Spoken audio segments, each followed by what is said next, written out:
Prochain titre, c'est Oh, Absolute. cette cover, quoi. Oh, Tout à fait. Et encore, t'as encore rien vu. Parce que du coup, est-ce que t'es à jour sur les Absolutes? pas sur tous, par Pas exemple sûr. pour les Wonder Woman, je les ai survolés, pas lus, mais Ouais. survolés parce que la partie graphique me tentait bien, et puis bah, surtout c'était le titre que je préférais. Mais Superman, par exemple, j'ai pas continué. Ok. Enfin, je continuerai, mais en VF. Ok. Alors j'ai quand même envie de regarder en même temps. Deuxième arc pour Wonder Woman, Absolute Wonder Woman, toujours écrit par Kelly Thompson, voilà responsable pour Jeff the Shark. Euh, et alors cette fois-ci Tout à fait. dessiné. Alors je sais que c'est ça que je vais chercher. C'est du coup c'est pas Aiden Sharman qui dessine cet arc-là. C'est écrit Deilis. C'est pour ça et je vais juste regarder quel est le numéro. En plus je crois que je me suis trompé de. C'est le numéro 6 et 7, pas 5 et 6. Je dis des bêtises. J'ai mal écrit le titre. Voyons si je fais numéro 6. Que des conneries. Ah oui, c'est terrible.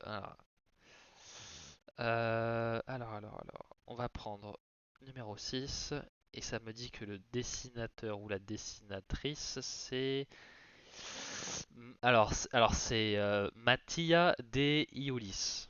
Voilà. Je, vou- je voulais vraiment avoir le prénom correctement parce que bon, on y reviendra après. Voilà, deuxième arc qui s'appelle The Lady of the Tiger, voilà, qui est le nom d'une sorte de fable racontée par Circé, donc la mère, mère adoptive de Diana dans cette version, à Diana quand elle est plus jeune. Et c'est une histoire qu'elle n'arrive pas à comprendre, qui l'énerve, parce que ça suscite plein de problématiques, de questionnements sur qui elle est censée être dans l'histoire, quel choix elle doit faire, comment ça va l'impacter dans le présent, etc., etc. Sans plus attendre, c'est parti, on y va. La dame ou le tigre, on va dire ça comme ça. Voilà, nouveau dessinateur, nouveau style graphique. Franchement, je suis mais alors plus que satisfait. Si vraiment il garde toujours si il garde la même rotation et qu'un coup c'est Sherman, un coup c'est Deulia, il y a aucun problème. Même si même il veut faire, même si ce gars-là il veut aussi faire un 5-6 numéros pour un arc principal, il y a zéro problème, mais vraiment zéro problème.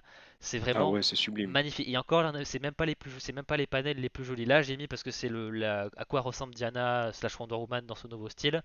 J'ai mis en comparaison comment Sherman l'avait dessiné dans le premier arc, et c'est pas du tout le même style, mais je trouve que toutes les deux, en fait, elles se ressemblent pas vraiment, mais toutes les deux me font vraiment.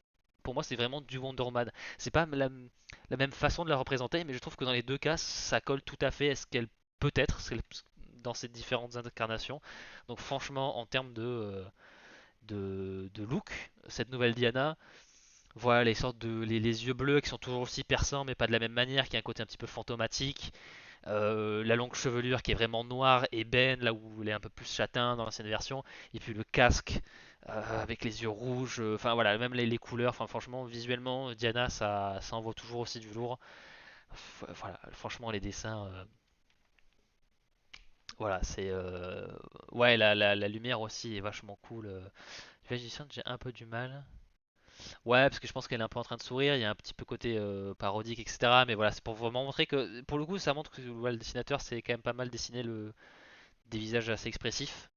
Donc voilà, graphiquement sur Diana, alors c'est pas du tout la même manière. Alors c'est le même design, mais c'est pas du tout la même manière de le dessiner en fait en termes de style. Mais je trouve que ça fonctionne du tonnerre quoi. Voilà. Et j'étais très content aussi de retrouver le style d'avant parce que c'est toujours aussi bien dessiné. Mais franchement, en termes on pourrait croire que pour deux numéros qui font un petit peu arc de récupération pour le dessinateur principal, on pourrait croire qu'ils iraient chercher quelqu'un qui irait plus tranquille ou non. Là, franchement, je trouve que c'est beau quoi. Et puis Franchement. le caractère design des dieux, qui est un peu celui qu'on a eu dans le Historia Wonder Woman Mm, du Black Label, tout à qui fait, est ouais. assez exceptionnel. Mm. J'ai l'impression que c'est un peu inspiré de ça, et j'avais adoré dans Historia. Donc là, c'est un peu le même principe. Je trouve ça chouette. Je trouve ça vraiment cool. Je vais vous en glisser un petit vite fait pour que vous voyez à quoi ça ressemble. On voit qu'ils veulent vraiment faire quelque chose de cet univers. Ouais, c'est vrai que c'est vrai qu'on le dit depuis un moment, c'est vrai que ça fait pas juste initiative créative juste pour faire péter les ventes. Alors, c'est aussi là pour faire exploser les ventes, hein, on va pas se voilà, mais ça se voit qu'ils vont vraiment ils font pas ça à l'arrache quoi. Et ouais alors c'est vrai que ça manque un petit peu de bon, on a quand même du Snyder à l'écriture, mais c'est pas non plus les gros noms. On n'a pas de Dan Mora, on n'a pas de Tom Taylor ou de Tom King sur l'univers absolu. Ils prennent pas forcément les talents de top tier et j'avoue j'aime bien, c'est un peu l'occasion d'explorer un petit peu ce qui là par exemple c'est les dessinateurs sur les titres absolus. Je pense pas que je les connaissais, la plupart je les connaissais pas avant et c'est une très bonne découverte quoi. Ouais, c'est pas Earth One qu'ils ont un peu abandonné en 2-2 quoi. Ah, ça me fait un peu penser à ça, le côté divin, qu'ils ont le côté totalement irréaliste. Ouais, Bah, oui, celui-là encore, le principal, il est quand même assez humanisé, mais pour les autres, pas du tout le cas, quoi. Et j'ai un peu l'impression que c'est un peu ce qu'on retrouve ici pour Hades. C'est ouais. Hades, hein, je crois, hein. Oui, c'est Hades oui qu'on voit dans Man, oui oui. Mais oui, tous les autres dieux ils ont un petit peu des sortes de d'aura, qui s'illuminent etc. Donc voilà, là j'ai vraiment remis un plan sur le design de Wonder Woman, etc. Euh, alors, on l'a vu utiliser le lasso rouge. Je crois pas qu'on l'ait. Alors, on l'a peut-être vu utiliser le lasso vert aussi, mais en tout cas, le bleu, on l'a pas encore vu. Donc, il nous reste quand même encore des zones d'ombre de son arsenal qu'on n'a pas encore vu. Euh, Donc, bon, alors rassurez-vous, je n'ai pas mis le panel où Diana s'est déshabillée de son armure juste pour se rincer l'œil. Ne vous inquiétez pas, c'est sympathique certes, mais c'était un peu pour montrer voilà, vraiment le design un peu qu'elle a dans cet arc-là. Voilà, elle a pas son plastron, elle a pas son casque, elle a pas sa espèce de doudoune, enfin de fourrure sur les épaules. Mais ce que j'aimais dans ce design-là, c'est que même comme ça, il y a un côté très Wonder Woman où voilà vraiment là le côté de voilà le tissu qui recouvre un petit peu toute sa poitrine, ça fait un petit peu bah, le plastron habituel avec le rouge, etc. Et le sort de tissu qui va au niveau de sa taille. Il Non, y mais a c'est important, je suis désolé, parce que autant les épaules et les bras sont quand même toujours assez dessinés pour Wonder Woman, autant très souvent, je suppose que c'est parce que c'est pas sexy, mais c'est quand même rare pour Wonder Woman qu'on dessine ses abdos en fait. Très souvent, ça va être un ventre plat, mais Mm, pas marqué. Tandis que là, je trouve que les abdos sont plus que présents, tu vois vraiment les muscles abdominaux. Là, tu as vraiment de nouveau le côté guerrière qui ressort, c'est génial. oui. Après, purement personnel, moi les abdos ça me va aussi, hein. Clairement, ça me fait mon petit effet, hein. Bon, Ouais, c'est Wonder Woman, moi hein. aussi, mais là je te parle au sens large, Oui, quoi. c'est vrai qu'habituellement, on va pas. Les versions alternatives, on peut les représenter plus musclées, etc. Mais là, c'est vrai qu'ils l'ont vraiment. Voilà, c'est vraiment une guerrière comme il faut, quoi. Et voilà, ce que je disais, c'est que l'espèce de bout de tissu qui recouvre sa taille, ça fait un petit peu, de temps en temps, dans certaines versions, elle a le sorte de. Pas une jupe, mais de. Sorte de lanière. Et donc, en fait, même quand elle a pas sa tribu classique de costume, on retrouve un petit peu l'essence de son truc. Après, moi, j'avoue que j'aime bien aussi les sports de ruban là qui font très CM Punk sur ses avant-bras. Voilà, Ouais, carrément. j'aime bien. Voilà, puis même le tatouage. Enfin, visuellement, je trouve que cette Il manque Dania, plus que, tu sais, que la carcasse de bœuf et qu'elle tape dedans, version voilà, Rocky Balboa. exactement. Donc voilà, elle est musclée de partout. Moi, ça me va très très bien. J'aime bien. Et puis voilà, je sais pas. Ouais, visuellement, c'est un très bon redesign de. Bon, on en avait déjà parlé, hein, des designs des personnages, mais voilà, ça fonctionne toujours aussi bien. Et puis bon, c'est l'idée aussi. On revoit aussi un petit peu la. Alors, l'épée de Cloud ou l'épée de Guts, hein, selon vos préférences. Les deux passent. Voilà, les deux passent exactement. On vous jugera point là-dessus. Voilà. Alors, Mac, je peux comprendre, hein, effectivement, on s'éloigne clairement de ce qu'on a d'habitude dès lors qu'on représente des personnages de la mythologie grecque. Mais moi, là, pour le coup, c'était tellement incroyable Ah ouais, moi, ils m'ont transporté avec ça, quoi, clairement. Donc voilà. Entre tradition et modernité, j'avais dit ça, voilà, parce que ça fait très slogan de village à la con. Mais il y a un côté très neuf, mais il y a aussi des choses qui sont immuables dans le design de Diana qu'on retrouve ici. Donc voilà, toujours Je aussi suis réussi. toujours fan de cette idée qui n'est pas juste une question de design, hein, ça a une explication. Mais je suis toujours fan de ce tatouage, quoi, aussi. Mm, c'est vrai, tout à fait. Ça rend bien. Après, il n'y a plus qu'à lever le doigt pour le Tribal Chief, bien sûr. Acknowledge me. Acknowledge me! Voilà. À quand elle veut Diana et McKnowledge. C'est beau. Sa mère, qu'est-ce que c'est beau. Regardez-moi la planche de gauche.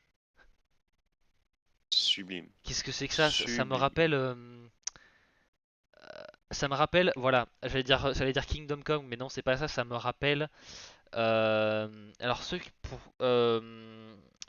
Alors attends, c'est Le film Essad. interdit au moins de 18 ans que t'as vu hier, c'est ça? Non, non, non. Alors c'est Essad Ribic, le dessinateur de chez Marvel, qui avait notamment dessiné Secret Wars. Il avait dessiné il y a quand même pas mal d'années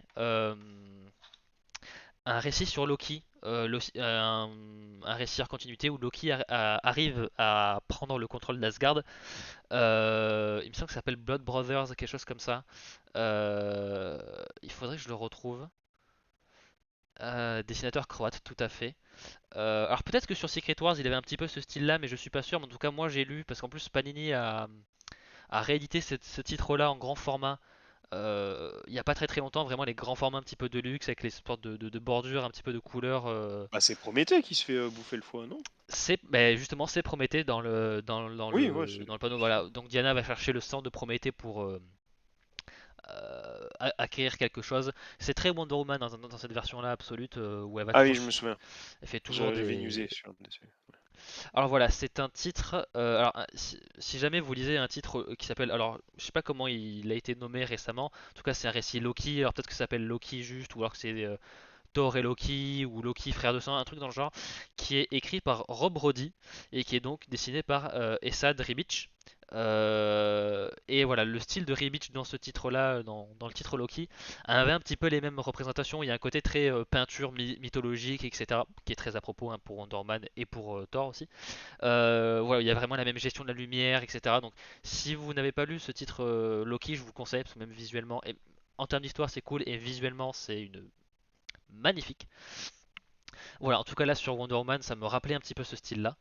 Euh, Et ouais, là, le panel de gauche, alors tout le titre est dessiné comme ça, mais vraiment toute la séquence avec Prométhée, je la trouvais. En plus, voilà, le géant, la montagne, les éclairs, la mise en scène est méga cool.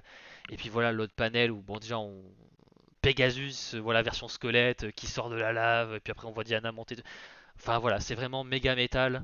Et c'est vraiment, il y a un côté vraiment hyper épique dedans. Franchement, c'est beau, bordel, c'est beau.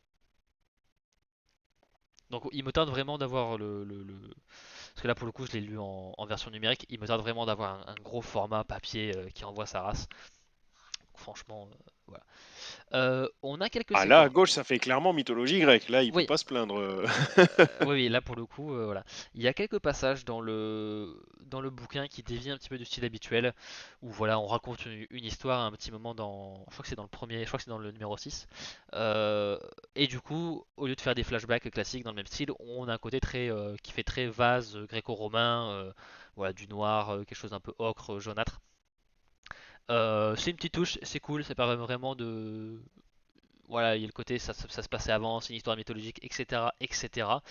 Et à droite, ce sont les tout petits backups. Voilà, il y a des 2-3 pages à la fin des deux numéros où ça raconte une histoire de l'enfance de Diana. Et là, pour le coup, comme pour les passages mythologiques, le côté plus enfantin sur l'enfance de Diana a vraiment un côté crayonné, livre pour enfants, beaucoup plus rugueux, que je trouve être aussi une belle, bah, voilà, une touche sympa, voilà, qui permet vraiment de. On est un comics et on prend vraiment ce délire-là à fond en changeant les styles graphiques selon les tons.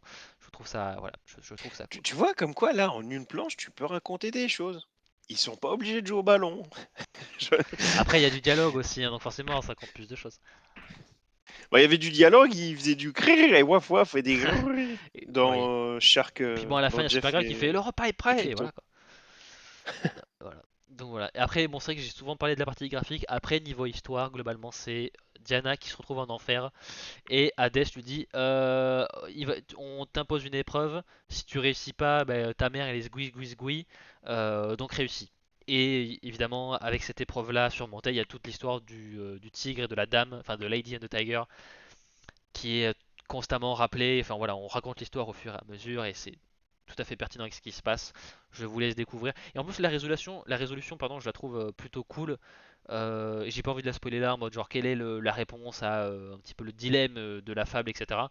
Voilà. Et puis de toute façon, je vous conseille vraiment l'arc de toute façon et absolument Wonder Woman, hein. Donc du coup maintenant, en l'état actuel, maintenant au jour d'aujourd'hui, hein, 18 septembre 2025, j'ai deux titres préférés absolus, c'est Wonder Woman et Martian Manhunter.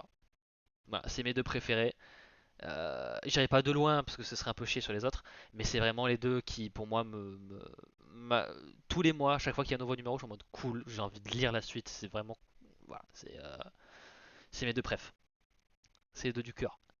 Donc, Ah, mais ça reste Wonder Woman. Ouais. J'ai longtemps hésité, hein, mais c'est Wonder voilà. Woman. Et le Hâte de reste lire la suite. et pourtant le reste est bon, hein. Bien sûr, Voilà, mais c'est ça qui fait plaisir. C'est quand t'hésites, mais parce que tout est bon. Ça fait plaisir quand même. tout à fait. Ouais, Matt, il y a New Gods dans quelques jours. Il me tarde de lire l'intégrale New Gods parce que j'ai lu les premiers numéros. Visuellement aussi, ça envoie du lourd, quoi. Donc franchement, voilà. Ouais, Mac, moi aussi, j'ai envie qu'ils gardent Circe dans son rôle de mère. Je trouve que c'est hyper intéressant de ce qu'ils en Ah font. oui, il y a encore plein de choses à dire. Ouais, tout à fait. Donc bon, Absolute Wonder Woman, donc numéro 6 et 7, hein, pas 5 et 6 comme je l'ai mis. L'arc Ah, bien. s'appelle The Lady and Ouais. the Tiger, et là je pense qu'ils le mettront avec le deuxième arc. Ils feront, je pense. Là aussi chez Oui, Urban, ce qui sous-entend aussi que il sortira sans doute plus tard. ouais, tout à fait.